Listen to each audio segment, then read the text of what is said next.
네, 오늘 현충일을 맞아서 이재명 대통령 국립서울현충원 참배로 대통령 공식 행보를 시작했습니다. 오늘 추념사에서는 공산 빼고 평화를 넣었습니다. 그리고 나서 현충원 참배 직후에 즉흥적으로 근처에 있는 전통시장을 이재명 대통령 부부가 찾았습니다. 근데 관저에 아무것도 없다고 합니다. 먹을 게 없어서 이것저것 구입을 했다고 하는데 이 소식 두 가지 준비했습니다. 먼저 이재명 대통령의 현충원 추념식 추념사 들어보시겠습니다.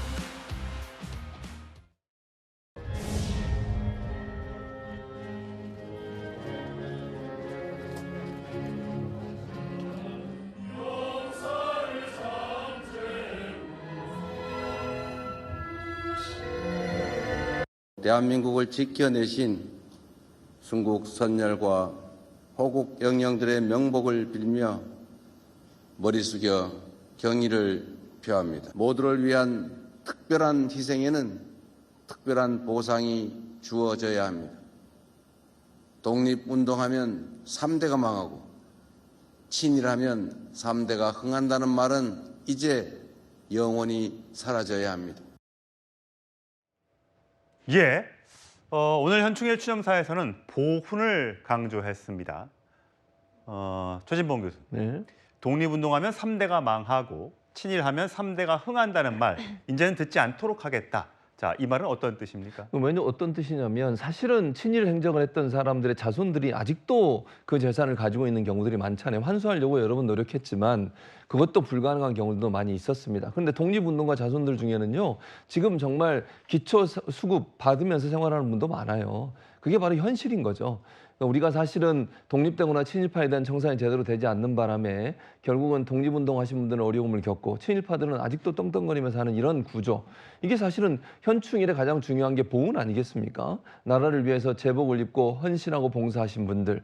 그렇게 자기 재산, 가족도 돌보도 못하면서 독립운동을 해서 일했던 분들, 이런 분들에 대해서 예우를 갖추는 것은 국가가 반드시 해야 될 일이라고 생각합니다. 미국이 그걸 제일 잘해요, 사실은. 그러니까 보훈 가족들이나 아니면 보훈 대상자들에 대해서 끊임없이 지원하고 치료도 끝까지 해줍니다. 거기. 예, 해외에서 돌아가신 분들은 끝까지 찾아내서 그렇죠. 미국으로 데리고 오죠. 모시고. 예, 그게 바로 이제 외국의 사례인데 우리는 그런 부분이 좀 미흡한 부분이 많이 있었어요. 그래서 이번에 이재명 대통령이 그런 부분들을 강조한 것 같고 본인이 얘기했던 것만큼 앞으로 이제 보훈 가족들에 대한 지원이라든지 아니면 보상에 대해서 좀 더 적극적으로 나서지 않을 그렇게 전망이 됩니다. 예, 이현정 의원. 네. 바꿔 말하면 또 이재명 대통령의 어떤 앞으로의 외교 정책이 혹시 반일로 가는 것 아닌가라고 생각하시는 분도 계신 것 같아요. 혹시 이 추념사에서 그거를 읽을 수 있는 겁니까? 그러니까 이게 현실적으로 이제 그동안 아마 이제 선거 유세 과정에서 한미일 협력을 굉장히 강조한 바가 있습니다. 예.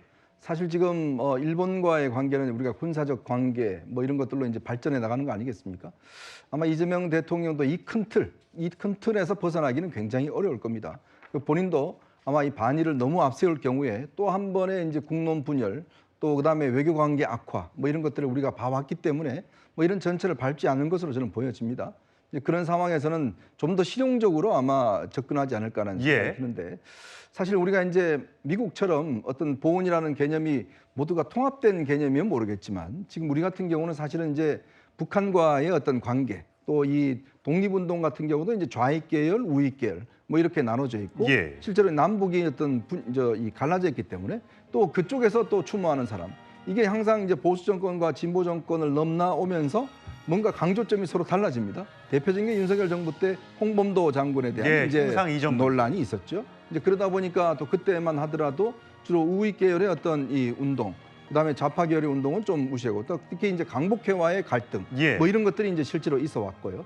또 이번 같은 경우, 오늘 같은 경우도 보면 아마 이제 지난번 윤석열 전 대통령이 이야기했던 공산주의와의 어떤 대립, 그 어떤 거기서 어떤 빚었던 이 순국 선열들, 이런 문제가 아니라 또 평화 문제를 또 강조하다 보면 자칫 이제 좌익 계열의 어떤 또 그걸 너무 우대하는 뭐 이런 쪽으로 이제 갈 수도 있는 것 같아요.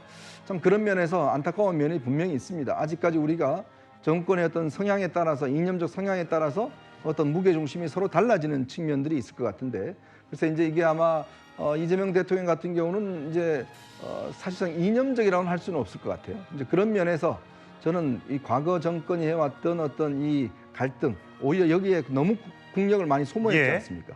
이런 것들은 좀 우리를 범하지 않지 않을까라는 그런 기대는 해봅니다. 또 이제 2달 뒤면 또 8.15 경축식도 있으니까요. 1945년 해방이 됐으니까, 광복이 됐으니까 이번이 올해가 80주년이네요.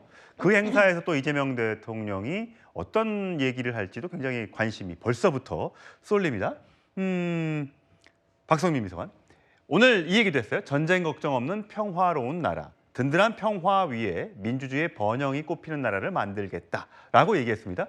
사실 북한에 대한 직접적인 언급이나 뭐 공산주의, 또 반국가 세력 이런 단어는 없었습니다. 그러니까 아무래도 그런 단어가 이제 과거 윤석열 정권에서 윤석열 전 대통령이 이런 자리에서 이야기를 했던 단어들이지 않습니까? 근데 그런 단어들이 결국에는 국민들의 분열을 야기했고, 그리고 북한과의 어떤 적대적인 관계를 설정해놓고 그런 부분들을 통해서 오히려 국익에 해가 되는 방향으로 메시지가 계속 나왔다라는 지적이 있었기 때문에 이재명 대통령께서는 오늘 메시지는 저는 통합에 보다 방점이 찍혀 있었던 걸로 보이고요. 예. 그리고 정당하게 이 국가 유공자들과 이 국가를 위해 헌신하신 그런 숭고한 희생들에 대해서 우리가 적합하게 예우를 해야 된다. 그러니까 국민을 위한 국가가 되어야 된다라는 본분에 충실한 메시지를 내셨다라는 생각이 들어서 오늘의 자리에서는 어떤 갈등 요소가 될 만한 단어들이라든지 혹은 논란을 일으킬 수 있는 단어들이라든지 이런 것들보다는 오히려 실질적으로 뭐 국가 유공자에 대한 보훈 의료 체계를 강화하겠다라든지 아니면 이 삭감된 광복회 예산에 대한 뭐